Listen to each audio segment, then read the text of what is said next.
The following podcast contains mature subject matter, adult themes, and may also contain profanity. You have been warned.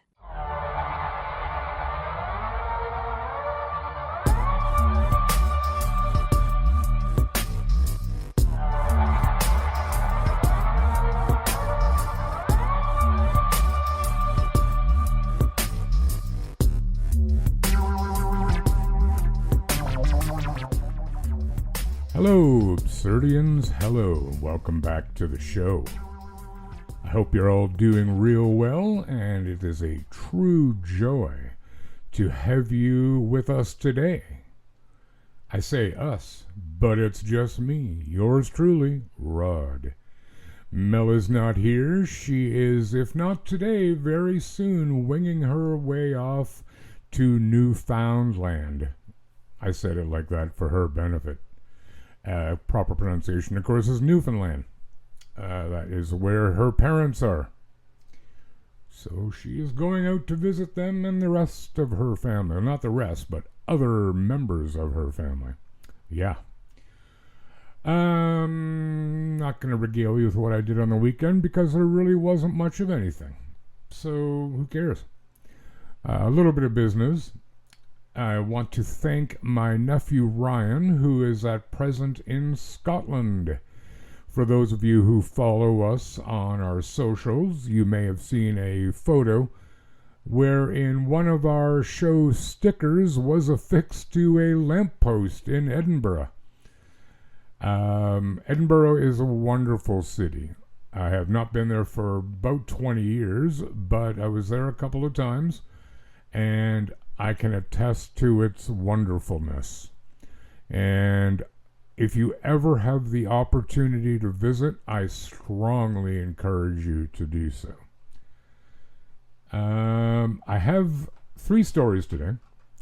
First one is quite long, but I hope you find it engaging. It is about a serious, dare I say, conspiracy theory that really began in the 1970s, and really exploded in the early 80s and progressed on well into the 90s, and in fact is still with us today, albeit in a slightly morphed version of itself. So, without further ado, let's get into it, shall we? Topic of this story is the Satanic Panic. I know some of you have heard of that. I know many of you were around during that time. I know I certainly was. So let's get into it, shall we? The Satanic Panic is a moral panic consisting of over 12,000 unsubstantiated cases of satanic ritual abuse, otherwise known as SRA, sometimes known as ritual abuse, starting in North America in the early 1980s and spreading throughout many parts of the world by the late 1990s. The panic originated in 1980 with the publication of Michelle Remembers, a book co-written by Canadian psychiatrist Lawrence Pasder and his patient and future wife, Michelle Smith, which used the now discredited practice of recovered memory therapy to make claims about satanic ritual abuse involving Michelle Smith. The allegations, which arose afterward throughout much of the United States, involved reports of physical and sexual abuse of people in the context of occult or satanic rituals. Some allegations involve a conspiracy of a global satanic cult that includes the wealthy and elite, in which children are abducted or bred for human sacrifice, pornography, and prostitution. Nearly every aspect of the ritual abuse is controversial, including its definition, the source of the allegations and proof thereof, testimonies of alleged victims, and court cases and criminal investigations involving the allegations. The panic affected lawyers, therapists, and social workers who handled allegations of child sexual abuse. Allegations initially brought together widely dissimilar groups, including religious fundamentalists, police investigators, child advocates, therapists, and clients in psychotherapy. The term satanic abuse was more common early on, which later became satanic ritual abuse and further secularized into simply ritual abuse. Over time, the accusations became more closely associated with dissociative identity disorder, then called multiple personality disorder, and anti-government conspiracy theories such as QAnon. Initial interest arose via the publicity campaign for Pazder's 1980 book Michelle Remembers, and it was sustained and popularized throughout the decade by coverage of the McMartin preschool trial. We'll get to that a little bit. Testimonials, symptom lists, rumors, and techniques to investigate or uncover memories of SRA were disseminated through professional, popular, and religious conferences, as well as through talk shows, sustaining and further spreading the moral panic throughout the United States and beyond. In some cases, allegations resulted in criminal trials with varying results. After 7 years in court, the McMartin trial resulted in no convictions for any of the accused, while other cases resulted in lengthy sentences, some of which were later reversed. Scholarly research eventually resulted in the conclusion that the phenomenon was a moral panic which, as one researcher put it in 2017, quote, involved hundreds of accusations that devil-worshipping pedophiles were operating America's white middle-class suburban daycare centers.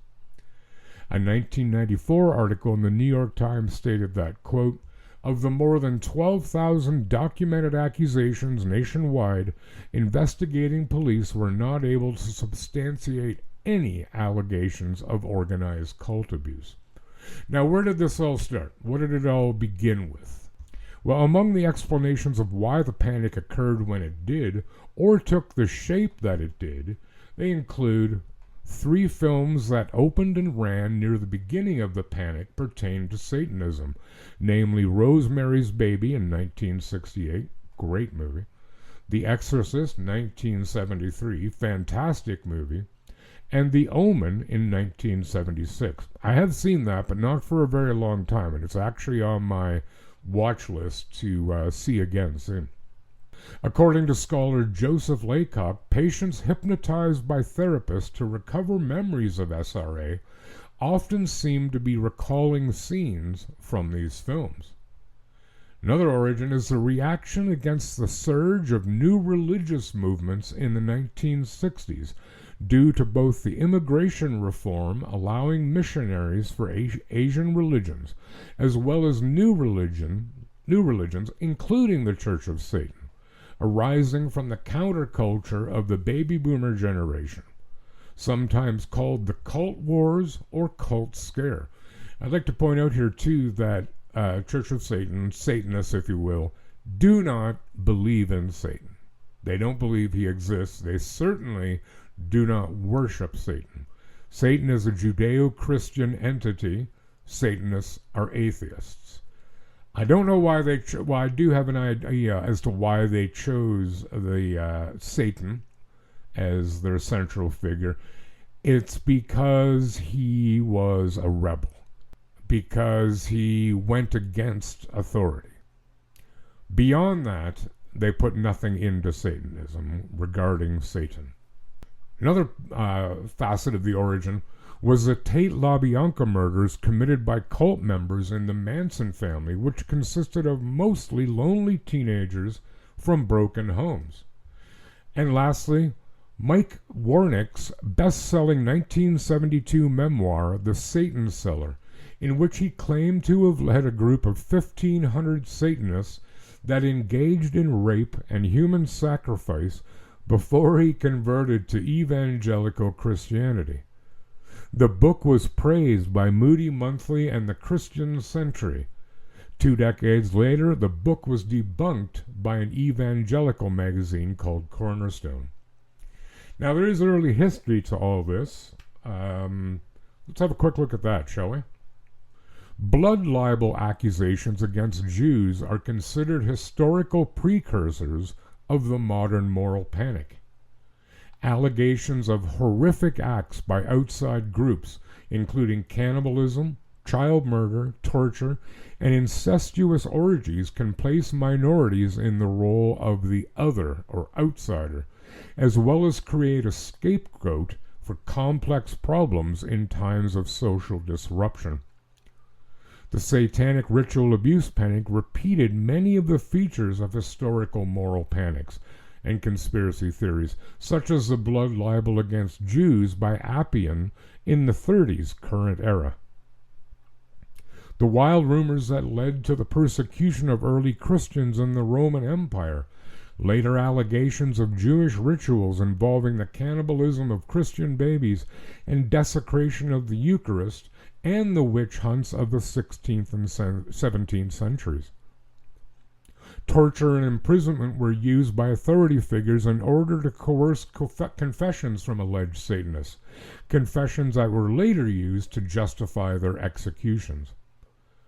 Records of these older allegations were linked by contemporary proponents in an effort to demonstrate that contemporary satanic cults were part of an ancient conspiracy of evil, though ultimately no evidence of devil-worshipping cults existed in Europe at any time in its history. In early modern Europe, people accused of being witches were stated to be working for Satan and burned at the stake. A more immediate precedent to the context of satanic ritual abuse in the United States was McCarthyism in the 1950s. Now, for those of you who may not be aware, McCarthyism, this is a very simple definition, was an extremely paranoid conspiracy that the U.S. was being overrun by communists.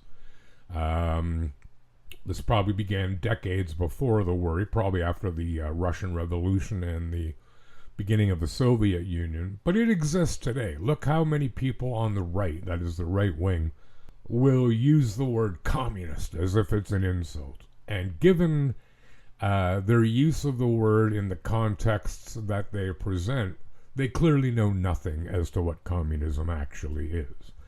I would make the argument, and I can back it up, I think, that there has never been a communist country on Earth. Certainly not in modern history. Probably the closest thing would have been hunter-gatherer societies. But as a result of this McCarthyism, led by a senator, I believe it was Eugene McCarthy, many careers, especially in Hollywood, were destroyed. Lots of actors and directors and writers were blacklisted, not to ever work again. And worse things happened too. Of course, some of that led to suicides, So the underpinnings for the contemporary moral panic were found in a rise of 5 factors in the years leading up to the 1980s. 1. The establishment of fundamentalist Christianity and the founding and political activism of the religious organization which was named the Moral Majority. 2.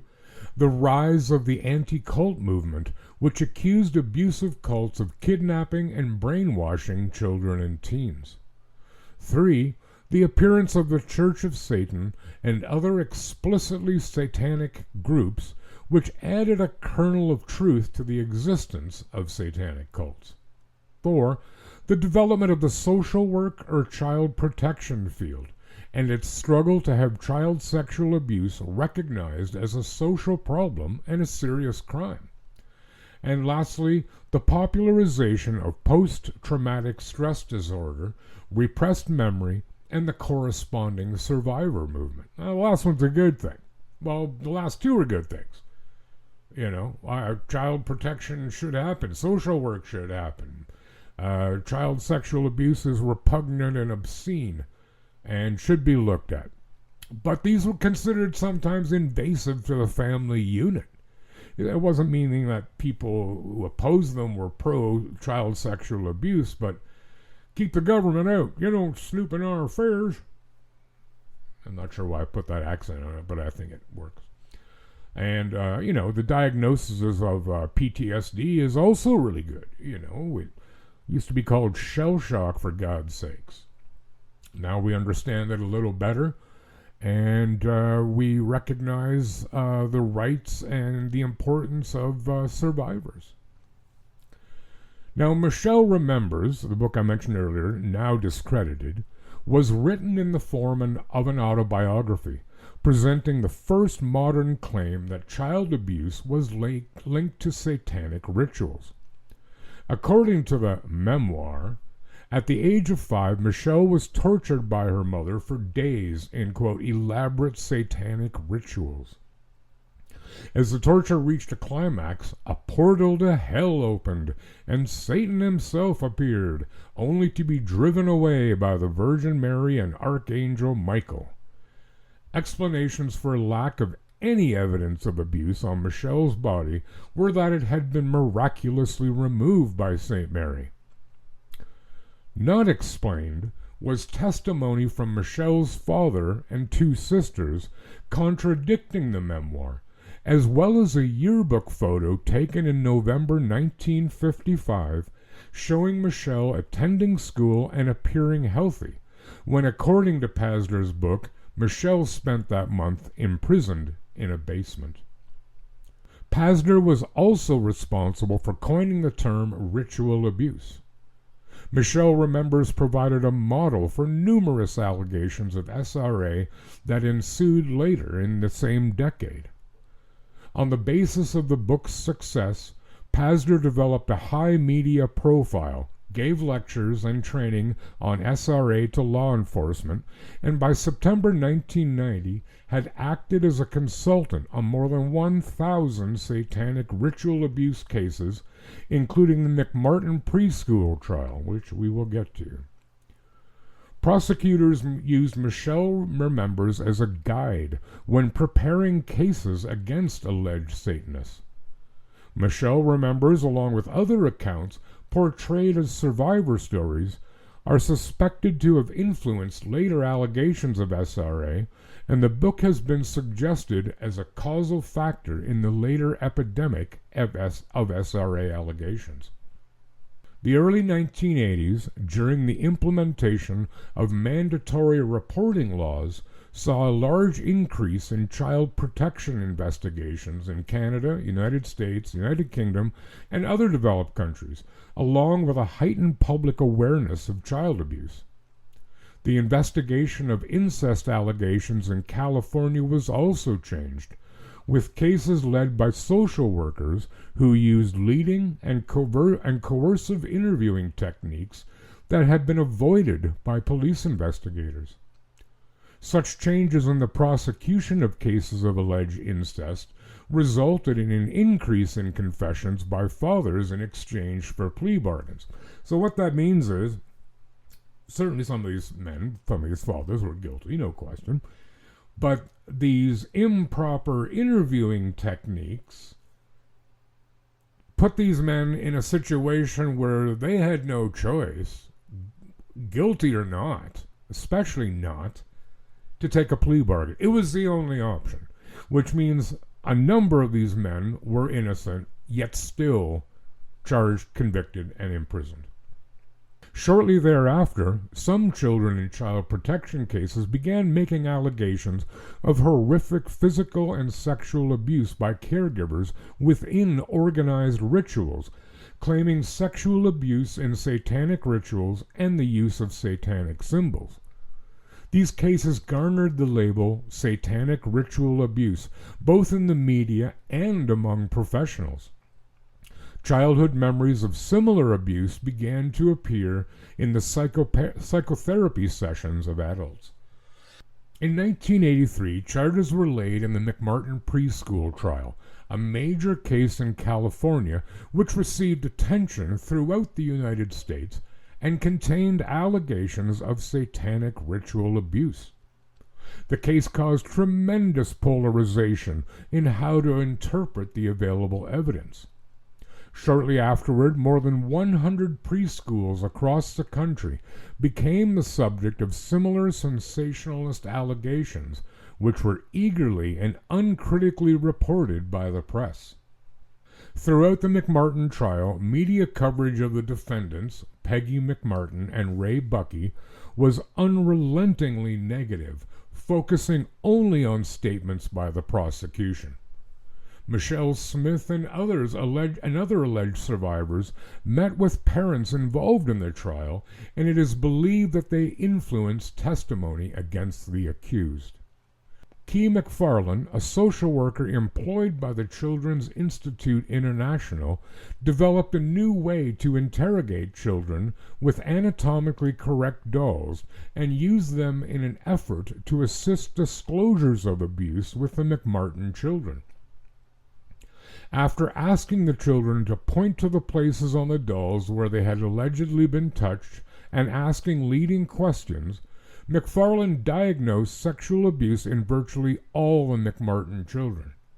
She coerced disclosures by using lengthy interviews that rewarded discussions of abuse and punished denials. The trial testimony that resulted from such methods was often contradictory and vague on all details except for the assertion that the abuse had occurred. Although the initial charges in the McMartin case featured allegations of satanic abuse and a vast conspiracy, these features were dropped relatively early in the trial, and prosecution continued only for non-ritual allegations of child abuse against only 2 defendants. After 3 years of testimony, McMartin and Buckey were acquitted on 52 of 65 counts, and the jury was deadlocked on the remaining 13 charges against Buckey, with 11 out of 13 jurors choosing not guilty. Buckey was recharged and 2 years later released without conviction. Now, where did all this begin? What is the origins of all these rumors of allegations, or allegations of all this horrific satanic abuse? Well, information about satanic ritual abuse claims spread through conferences presented to religious groups, churches, and professionals such as police forces and therapists, as well as parents. These conferences and presentations serve to organize agencies and foster communication between groups, maintaining and spreading disproven or exaggerated stories as fact. Members of local police forces organized into loose networks focused on cult crimes, some of whom billed themselves as experts and were paid to speak at conferences throughout the U.S.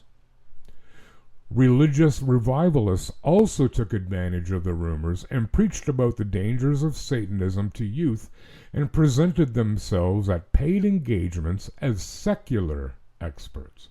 At the height of the panic, the highly emotional accusations and circumstances of SRA allegations made it difficult to investigate the claims, with the accused being assumed as guilty and skeptics becoming co-accused during trials, and trials moving forward based solely on the testimonies of very young children without corroborating evidence. No forensic or corroborating evidence has ever been found for religiously based cannibalistic or murderous SRA, despite extensive investigations. The concern and reaction expressed by various groups regarding the seriousness or threat of SRA has been considered out of proportion to the actual threat by satanically motivated crimes, and the rare crime that exists may be labeled satanic does not equate to the existence of a conspiracy or network of religiously motivated child abusers. Now, as throughout all times in history, conspiracy theories abound, and there are obviously some at play here. So let's have a quick look at that, shall we? In 1984, McFarland warned a congressional committee that children were being forced to engage in scatological behavior and watch bizarre rituals in which animals were being slaughtered. In case I need to say, scatological refers to poop. You heard me.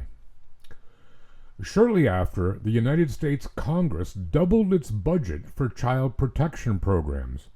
Psychiatrist Roland Summit delivered conferences in the wake of the McMartin trial and depicted the phenomenon as a conspiracy that involved anyone skeptical of the phenomenon. So if you question this, you're guilty. You're a Satanist raping children. Jesus, what buffoonery. By 1986, social worker Carol Darling argued to a grand jury that the conspiracy reached the government. Her husband, Brad Darling, gave conference presentations about a satanic conspiracy of great antiquity, which he now believed was permeating American communities. In 1985, Patricia Pulling joined forces with psychiatrist Thomas Radecki, director of the National Coalition on Television Violence, to create BADD. B-A-D-D stands for Bothered About Dungeons and Dragons. I'm sure you're all familiar with that. Pulling and BADD saw role-playing games generally, and Dungeons and Dragons specifically, as satanic cult recruitment tools, inducing youth to suicide, murder, and satanic ritual abuse. Other alleged recruitment tools included heavy metal music, educators, child care centers, and television. This information was shared at policing and public awareness seminars on crime and the occult, sometimes by active police officers. None of these allegations held up in analysis or in court. In fact, analysis of youth suicide over the period in question found that players of role-playing games actually had a much lower rate of suicide than the average. Among the conspiracy theories alleged by the Panic were that thousands of people a year were being killed by a network of Satanists, what one psychiatrist writing in a psychiatric journal called a hidden Holocaust. You ever get the sense that most of these people are just grabbing at fame? Money as well? God damn it. Gotta hate greed and personal self-absorption, destroying lives in the process. Explanations for how Satanists covered up this slaughter included their infiltrating media and law enforcement, as well as mortician and crematorium operators to make sure no bodies were ever found. Other versions claim that there were no missing persons because Satanists used certain women as breeders, providing Satanists with thousands of babies for human sacrifice. By the late 1980s, therapists or patients who believed someone had suffered from SRA could suggest solutions that included Christian psychotherapy, exorcism, and support groups whose members self-identified as, quote, anti-satanic warriors. Federal funding was increased for research on child abuse, with large portions of the funding allocated for research on child sexual abuse. Funding was also provided for conferences supporting the idea of SRA, adding a veneer of respectability to the idea, as well as offering an opportunity for prosecutors to exchange advice on how to best secure convictions, with tactics including destructions of notes, refusing to tape interviews with children, and destroying or refusing to share evidence with the defense. Had proof been found, SRA would have represented the first occasion where an organized and secret criminal activity had been discovered by mental health professionals. In 1987, Geraldo Rivera produced a national television special on the alleged secret cults, claiming, quote, estimates are that there are over 1 million Satanists in the United States, and they are linked in a highly organized, secretive network, end quote. Tapings of this and similar talk show episodes were subsequently used by religious fundamentalists, psychotherapists, social workers, and police to promote the idea that a conspiracy of satanic cults existed, and that these cults were committing serious crimes.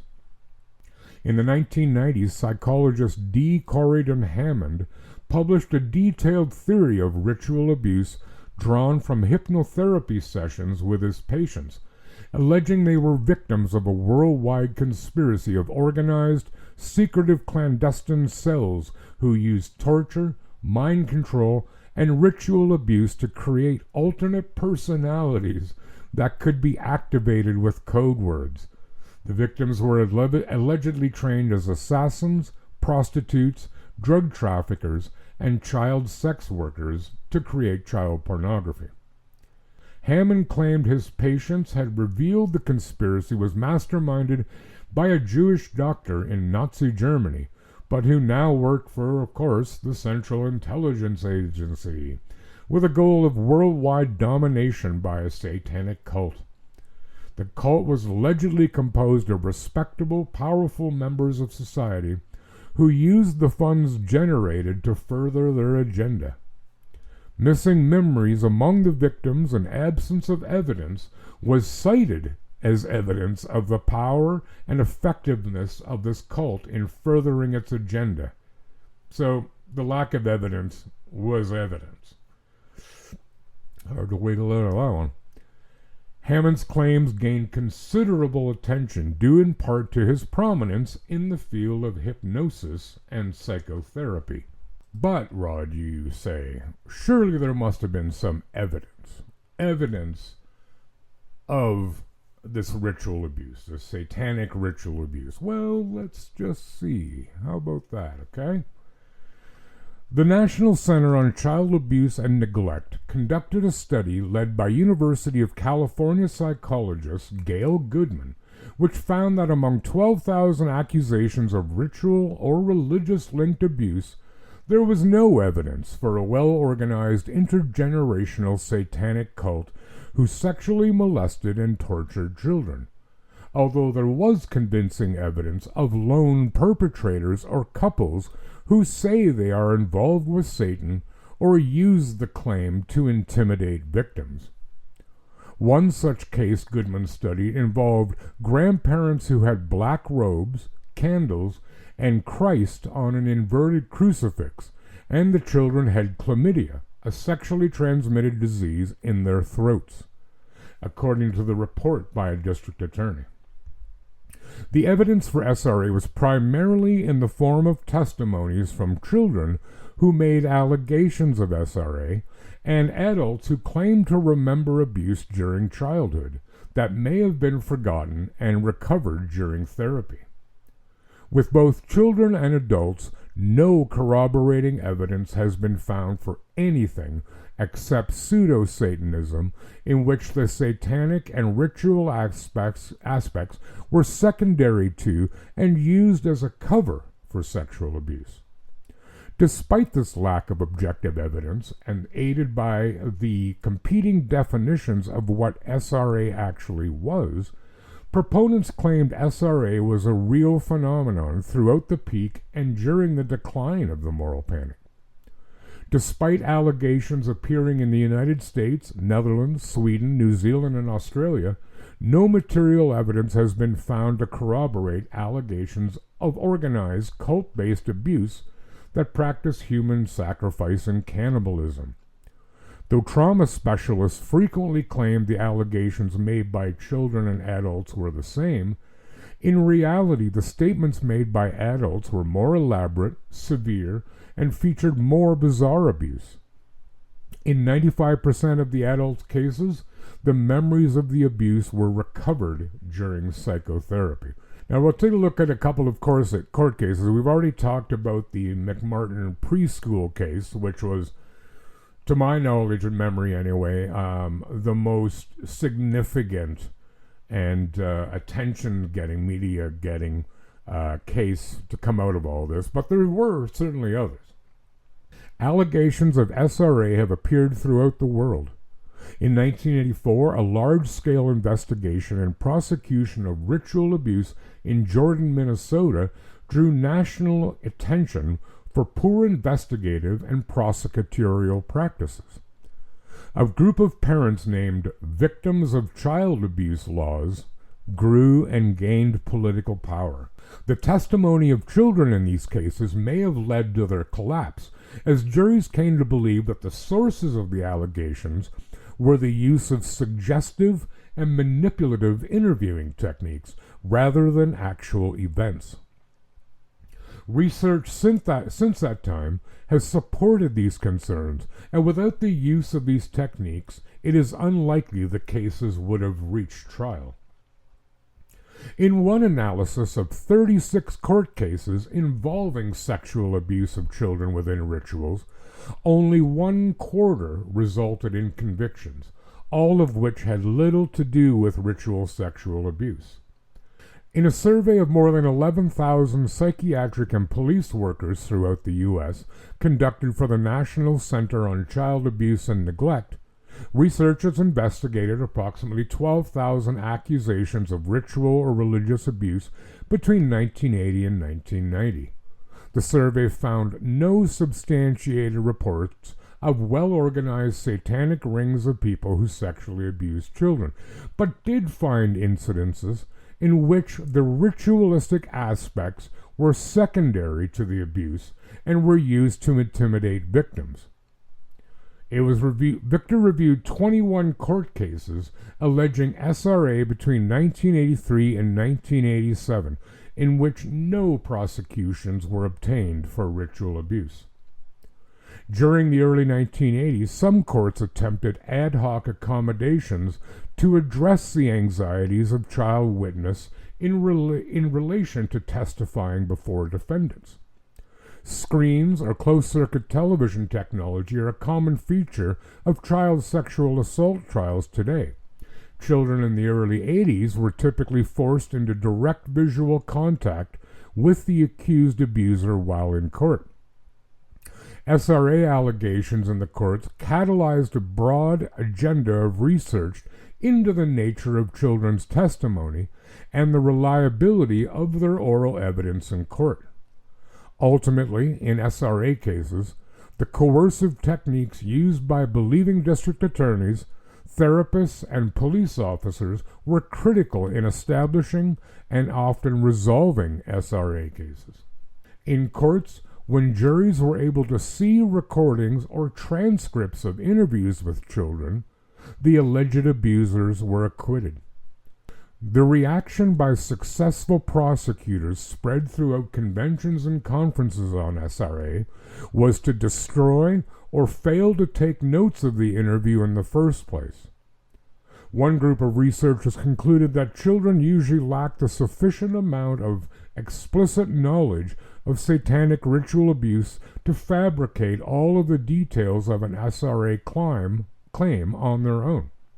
However, the same researchers also concluded that children usually have the sufficient amount of general knowledge of, quote, violence and the occult to serve as a starting point from which ritual claims could develop. In 2006, psychologist and attorney Christopher Barden drafted a brief for the Supreme Court of California, signed by nearly 100 international experts in the field of human memory, emphasizing the lack of credible scientific support for repressed and recovered memories. So that's one thing we're going to look at here next, but another one, and these two things are integral, they're vital, well, you know what integral means, to this whole thing. Maybe even the well-meaning among them. This is, psychology and psychiatry, they're pretty young fields of medicine. And we're certainly not there yet with all the answers, by no means. Well, we were even less there 40 years ago. So let's look at a couple of these things. So we're first going to look at dissociative identity disorder. You may, if you're old enough, you would have heard the term split personality. Well, we don't use that term anymore because it's ridiculous. But that's what this means. SRA has been linked to dissociative identity disorder, DID, formerly known as multiple personality disorder, with some DID patients also alleging cult abuse. The first person to write a first-person narrative about SRA was Michelle Smith, co-author of Michelle Remembers, Smith was diagnosed with DID by her therapist and later husband, and co-writer of the book, Lawrence Pasdar. According to Pasdar's then-wife, Pasdar saw the television film based on the later discredited book Sybil, about a woman with multiple personality disorder, and said that he had a similar patient. This was the initial seed of the story that became Michelle Remembers. Now, some of you will know of the film and or the book Sybil, that's spelled Sybil. I don't think I've ever seen it. I have certainly heard of it, and I believe it came out early 70s, late 60s perhaps. I don't recall, but somewhere in that area. Scientists involved with the then called International Society for the Study of Multiple Personality and Dissociation, especially Associate Editor Bennett G. Braun, uncritically promoted the idea that actual groups of persons who worship Satan were abusing and ritually sacrificing children, and furthermore that thousands of persons were recovering actual memories of such abuse during therapy, openly discussing such claims in the organization's journal Dissociation. So he bought these allegations, these claims of repressed memories of all this abuse without even looking at it. Uncritically is the verb here. What the hell, dude? You're a scientist. That's not what science does. Science doesn't look for the answer. It looks for an answer, and it looks to disprove that. Constantly moving forward. Failing to prove something is a good scientific step. That means you're on the path. You haven't got there yet, but it's the path that matters. This mental acorn couldn't come up with that. He couldn't even figure it out. What a loser. Anyway, rant over.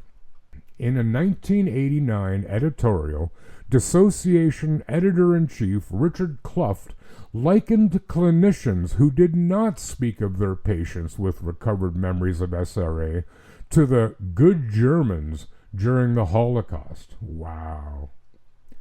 One particularly controversial article found parallels between SRA accounts and pre-Inquisition historical records of Satanism, hence claimed to find support for the existence of ancient and intergenerational satanic cults. A review of these claims by sociologist Mary DeYoung in a 1994 Behavioral Sciences and the Law article noted that the historical basis for these claims, and in particular their continuity of cults, ceremonies, and rituals, was questionable. However, at an ISSTD conference in November 1990, psychiatrist and researcher Frank Putnam, then chief of the Dissociative Disorders Unit of the National Institute of Mental Health in Maryland, led a plenary session panel that proved to be the first public presentation of psychiatric, historical, and law enforcement skepticism concerning SRA claims. Other members of the panel included psychiatrist George Ganaway, anthropologist Cheryl Mulhern, and psychologist Richard Null. Putnam, a skeptic, was viewed by SRA advocates in attendance as using fellow skeptics, such as Null and Mulhern, as allies in a disinformation campaign to split the SRA-believing community. So these idiots are claiming that these scientists, anthropologists, psychiatrists, are, well, they didn't say they're in league with the Satanists, but they are suggesting that they're trying to disprove it. Which they were, because they're skeptics, and they were bloody well right to be skeptics. I hope a lot of the people who bought into this shit lost their careers. I hope they're now, down in a couple of Whoppers at the local Burger King. A survey of 12,000 cases of alleged ritual or religious abuse found that most were diagnosed with DID, as well as post-traumatic stress disorder. The level of dissociation in a sample of women alleging SRA was found to be higher than a comparable sample of non-SRA peers, approaching the levels shown by patients diagnosed with DID. A sample of patients diagnosed with DID and reporting childhood SRA also present other symptoms, including, quote, dissociative states with satanic overtones, severe post-traumatic stress disorder, survivor guilt, bizarre self-abuse, unusual fears, sexualization of sadistic impulses, indoctrinated beliefs, and substance abuse. Commenting on the study, Philip Kuhn stated that patients were held together in a ward dedicated to dissociative disorders with ample opportunity to socialize, and that the memories were recovered through the use of hypnosis, which he considered questionable. No cases were referred to law enforcement for verification, nor was verification attempted through family members. Coons also pointed out that existing injuries could have been self-inflicted, that the experiences reported were strikingly similar, and that many of the SRA reports developed while patients were hospitalized. The reliability of memories of DID clients who alleged SRA in treatment has been questioned and a point of contention in the popular media and with clinicians. Many of the allegations made are fundamentally impossible, and alleged survivors lack the physical scars that would result were their allegations true. Many women claiming to be SRA survivors have been diagnosed with DID, and it is unclear if their claims of childhood abuse are accurate or a manifestation of their diagnosis. Of a sample of 29 patients who presented with SRA, 22 were diagnosed with dissociative disorders, including DID. The authors noted that 58% of the SRA claims appeared in the years following the Geraldo Rivera special on SRA, and a further 34% following a workshop on SRA presented in the area. In only 2 patients were the memories elicited without the use of questionable therapeutic practices for memory retrieval. Claims of SRA by DID patients have been called, quote, often nothing more than fantastic pseudo-memories implanted or reinforced in psychotherapy, and SRA a cultural script of the perception of DID. Some believe that memories of SRA are solely iatrogenically implanted memories from suggestive therapeutic techniques, though this has been criticized by Daniel Brown, Alan Shefflin, and Corydon Hammond for what they argue as overreaching the scientific data that supports an iatrogenic theory. I did have to look this up. I will not lie. Iatrogenic means an injury, a disease, a condition caused by medical treatment, including psychotherapy. So in other words, it's a result of treatment rather than something prior to that treatment. Others have criticized Hammond specifically for using therapeutic techniques to gather information from clients that relies solely on information fed by the therapist in a manner that highly suggests iatrogenesis. Skeptics that said that the increase in DID diagnosis in the 1980s and 90s and its association with memories of SRA is evidence of malpractice by treating professionals. Much of the body of literature on the treatment of ritually abused patients focuses on dissociative disorders. Now, last thing, we've heard a lot about, and I think we've all heard about memory recovery, forgetting something because it's so traumatic. And through treatment, they excise, they bring out that memory so that, the patient and the psychiatrist are able to learn about it, are able to hear it. Well, we'll see about that. One explanation for the SRA allegations is that they were based upon false memories caused by use of discredited suggestive techniques such as hypnosis and leading questions by therapists underestimating the suggestibility of their clients. The altered state of consciousness induced by hypnosis rendered patients an unusual ability to produce confabulations, often with the assistance of their therapists. Paul R. McHugh, professor of psychiatry at Johns Hopkins University, discusses in his book Try to Remember the developments that led to the creation of false memories in the SRA moral panic, and the formation of the false memories as an effort to bring contemporary scientific research and political action to the polarizing struggle about false memories within the mental health disciplines. According to McHugh, there is no coherent scientific basis for the core belief of one side of the struggle, that sexual abuse can cause massive systemic repression of memories that can only be accessed through hypnosis, coercive interviews, and other dubious techniques.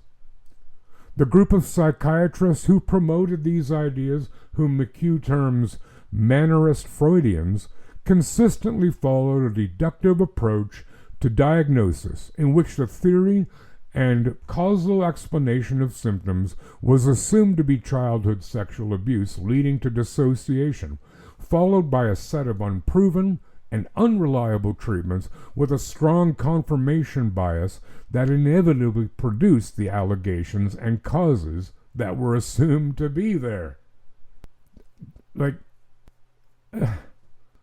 The illogic is painful. This would never happen on the planet Vulcan.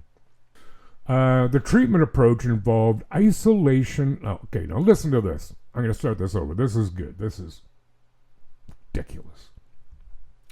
The treatment approach involved isolation of the patient from friends and family within psychiatric wards dedicated to the treatment of dissociation, filled with other patients who were treated by the same doctors with the same flawed methods, and staff members who also coherently and universally ascribed to the same set of beliefs.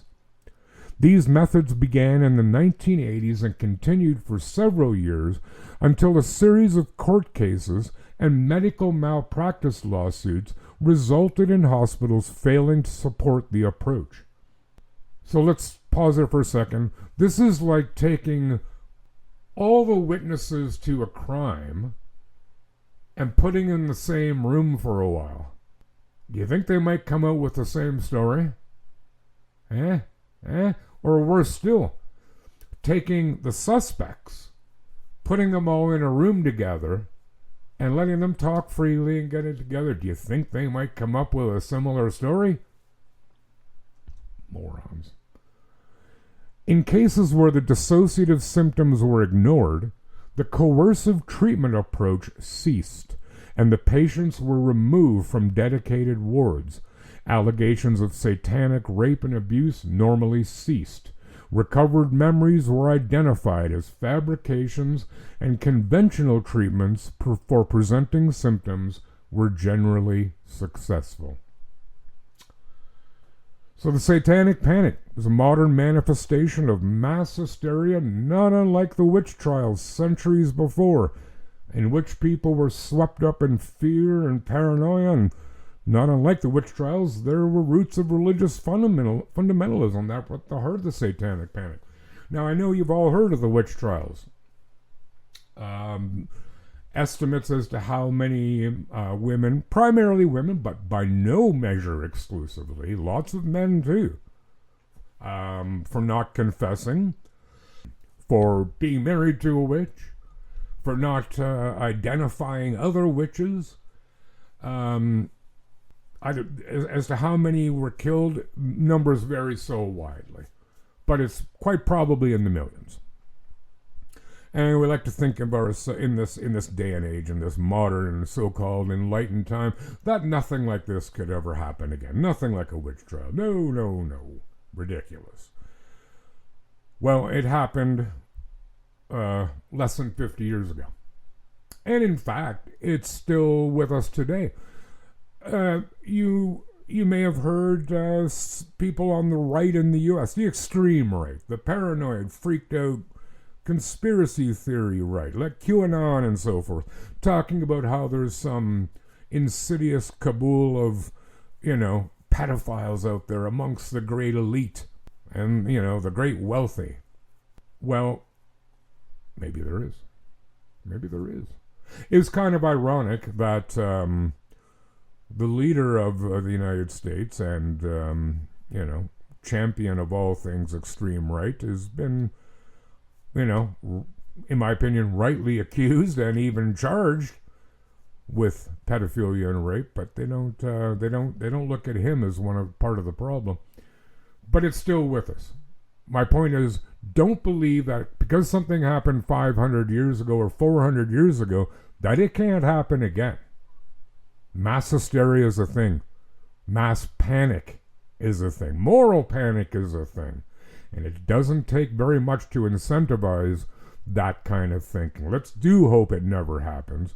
Because while no one here in this satanic ritual abuse case, freakout, was executed, careers were ruined, reputations were ruined, lives were ruined. I think that's awful. I think that's more than enough for a bunch of people who absolutely got wrapped up in paranoia, fear, and fundamentalist hatred. Because that's all this was. When you see things, when you hear a conspiracy theory, and God knows, social media, and even to some extent the news, YouTube, is rife with lies. By no means all of it. And it can be hard to glean what is correct and what is false, what is true and what is lies. Use logic. Use your common sense. Don't just listen to other people because they say it or because somebody you really respect says it. If it doesn't sit well with you, go with that. And do your research. Again, YouTube is not research. Sorry. Nothing wrong with YouTube. Entertaining as hell. Wikipedia, I have no problem with Wikipedia. Even when I was a teacher, if my students used Wikipedia, I had no problem with that. If they were high school students, they weren't only allowed to use Wikipedia, but it's a good jumping on point for a lot of stuff. You can get a lot of good information, and what's more, if it is a well-written article, which they often are, there will be lots of citations at the bottom for you to go down all the rabbit holes you want. But know your stuff. Don't take something just at face value because. Especially when it's something like this that can devastate or destroy people, even societies. Key word here. Again, research. Do it. Do it, damn it. All right. So that was a long one. I get it. But I'm going to give you a couple more stories. This next one here is very short. And the last one is nothing as long as the first one, because I don't think I've ever done that long a story before. This one is a bit alarming. No one dies, so that's awesome. But let's get into... Well, we all know about AI, right? We all know about it. Has some good points, has some terrible points, and the future, I don't know, dude. I don't know. I'm not sure. I'm going to leave that one for another matter, but let's get into this here. So Canadian officials are investigating how an innocent man spent 18 months in prison after police confused his Skyrim-inspired username with a nearly identical account. Brandon Clamy was acquitted of all charges on July 23rd, just this past month, after the Nova Scotia Court of Appeal found that he was factually innocent and should never have been charged or convicted. Nova Scotia Attorney General Scott Armstrong has now requested a detailed briefing from the province's public prosecution services and vowed to prevent a similar case from happening again. Quote, "I'm very concerned about this. I'm not sure how something like this can happen within the system," Armstrong said.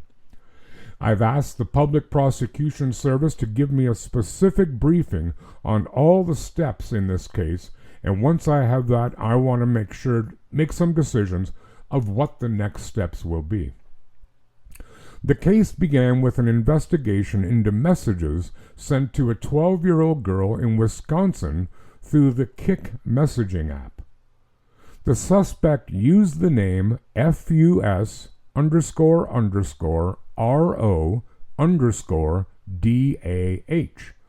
a reference to the iconic dragon shout from the Elder Scrolls V Skyrim. I have no friggin' idea what that is, but I presume it's a game, so yeah.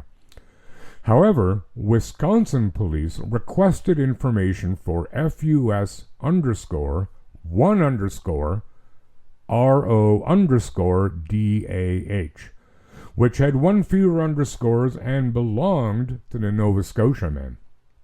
That account led investigators to claim his email address and IP address in Nova Scotia. Halifax Regional Police later searched his home and seized phones and laptops, but found no evidence connecting him to the girl, the messages, or the images involved in the case. Claim he was still convicted of 3 charges in April 2023.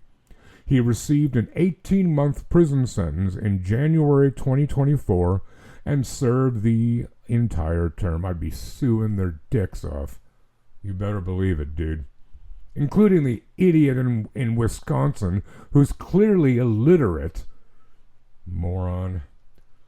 The appeal court said the correct username would likely have led investigators to someone in California.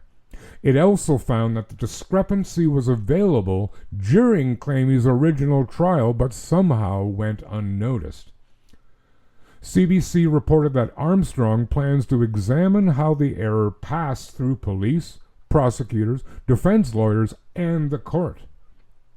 Armstrong has not ruled out a public inquiry and said the province is willing to meet with Claim or his representatives. According to the Canadian press, there have not yet been discussions about potential compensation. Claimy isn't the only innocent man to be incorrectly arrested.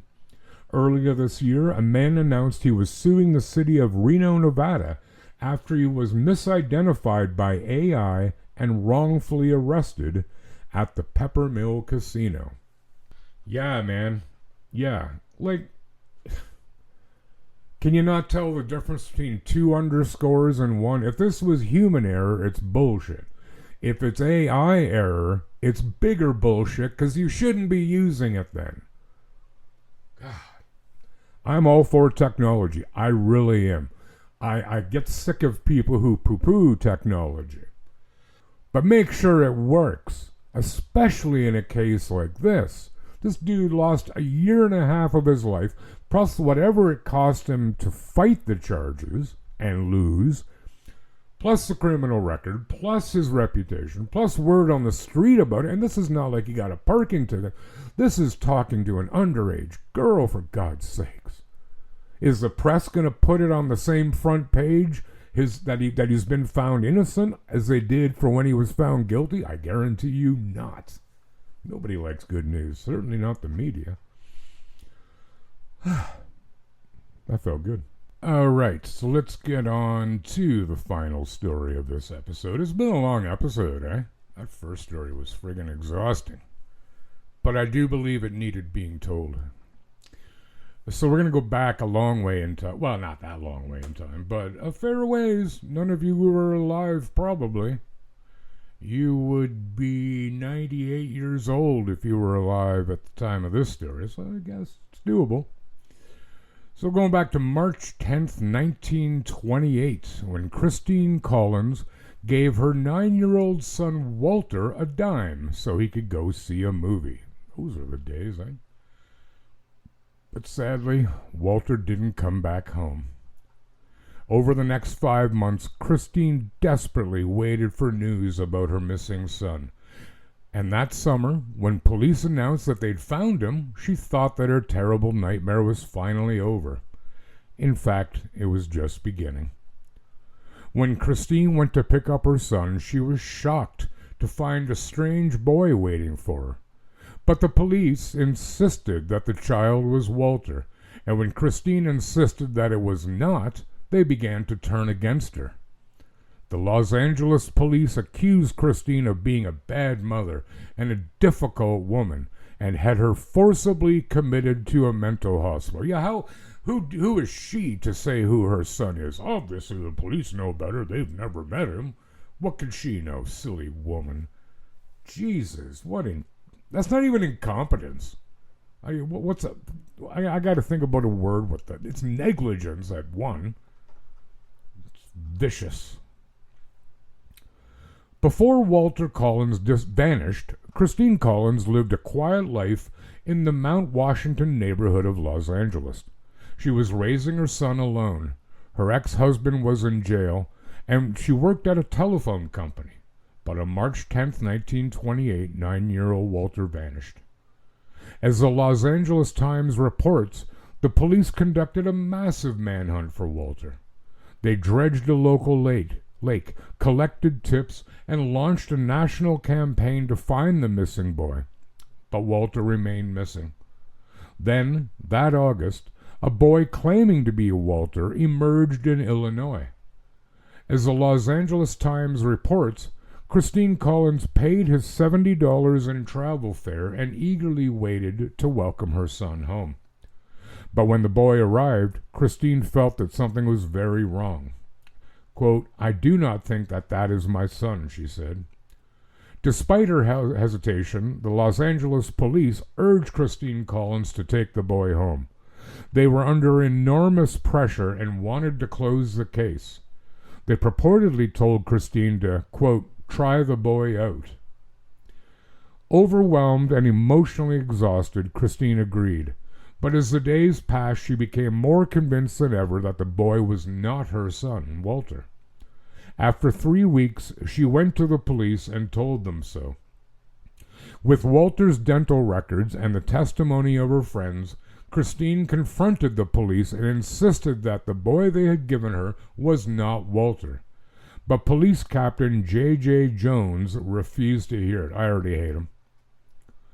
"What are you trying to do, make fools out of us all?" he allegedly exclaimed. "Or are you trying to shirk your duty as a mother and have the state provide for your son? You are the most cruel-hearted woman I've ever known." Oh, where's his grave? I gotta pee.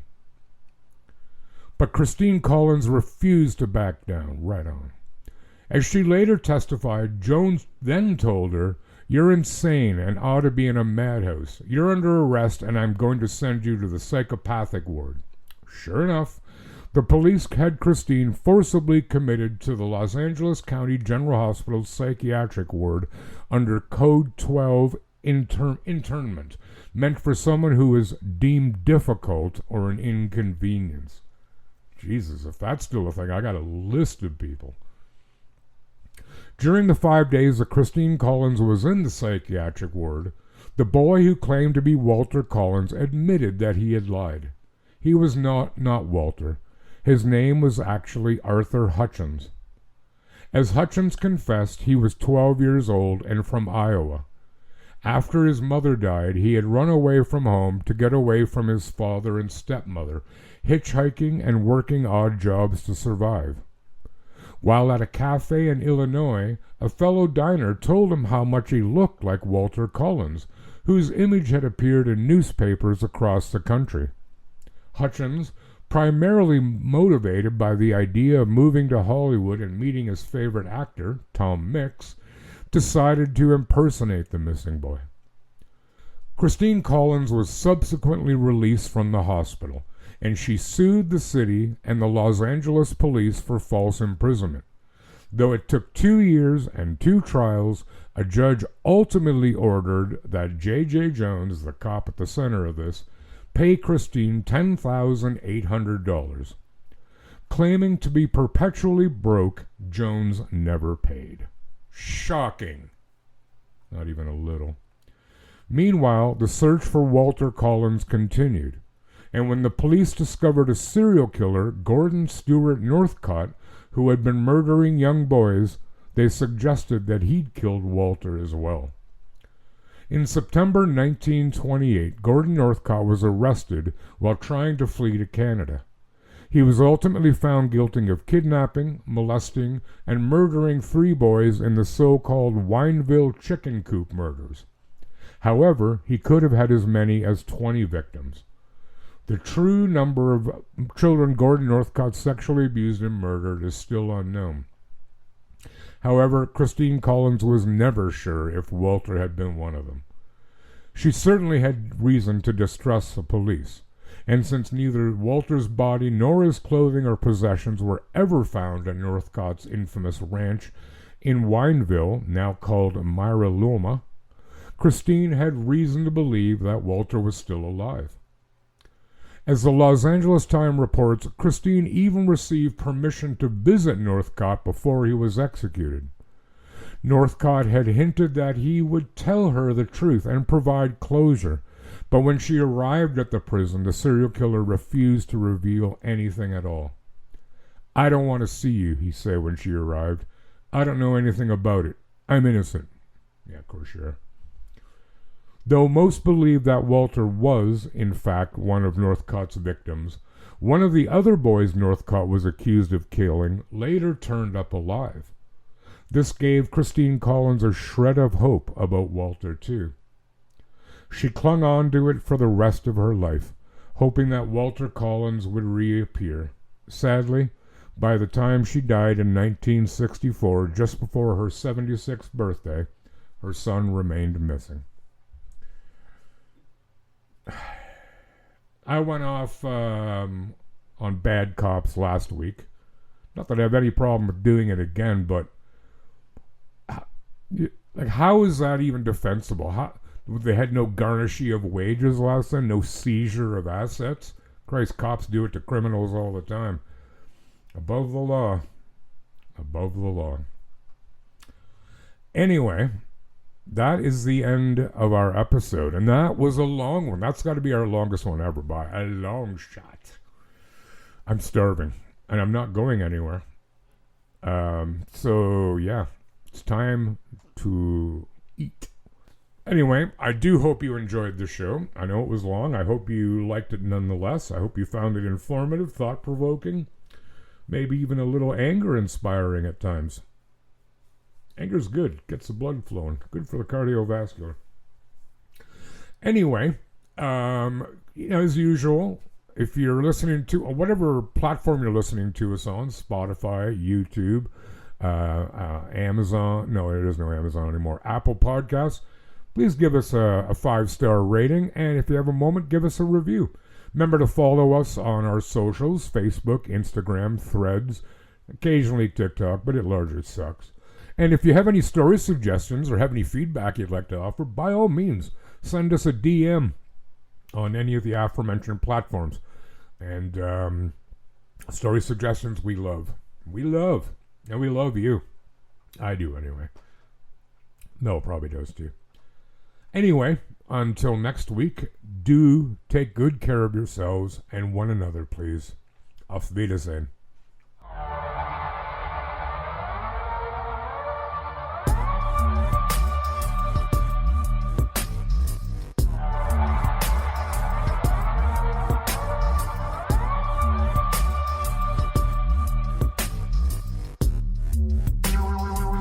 The Absurd Podcast is written, produced, and recorded by Rod and Mal. Music by Audionautics.com.